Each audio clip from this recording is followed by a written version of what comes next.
మంచి జరిగినప్పుడు మంచిగా చెప్పుకోవాలి, చెడు జరిగినప్పుడు చెడే చెప్పుకోవాలి. చంద్రబాబు గారి గురించి నేను ఇంతకుముందు కూడా చెప్పాను. ₹1 కోటి వచ్చిందంటే అందులో 10 మందికి సాయం చేసేటటువంటి పని ఉండేది.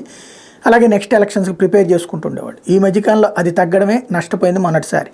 అయితే ఆయన వల్ల సహకారం పొందినటువంటి వాళ్ళు ఎలా గుర్తుపెట్టుకుంటారంటే, ఒక సింగర్కి సంబంధించినటువంటి బయట విందాం.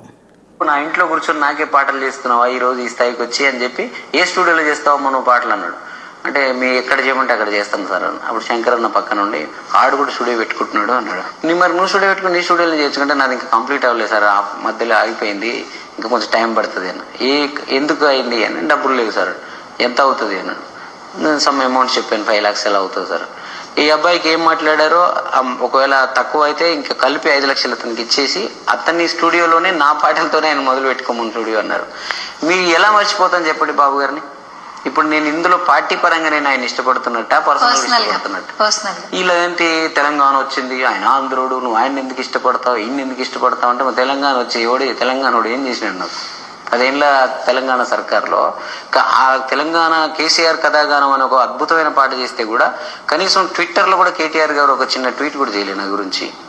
సో ఇది ఇట్లాగా అంటే మంచి చేసిన వాళ్ళని ఎప్పుడు కూడా గుర్తుపెట్టుకుంటారన్న దానికి సాక్ష్యం ఇది.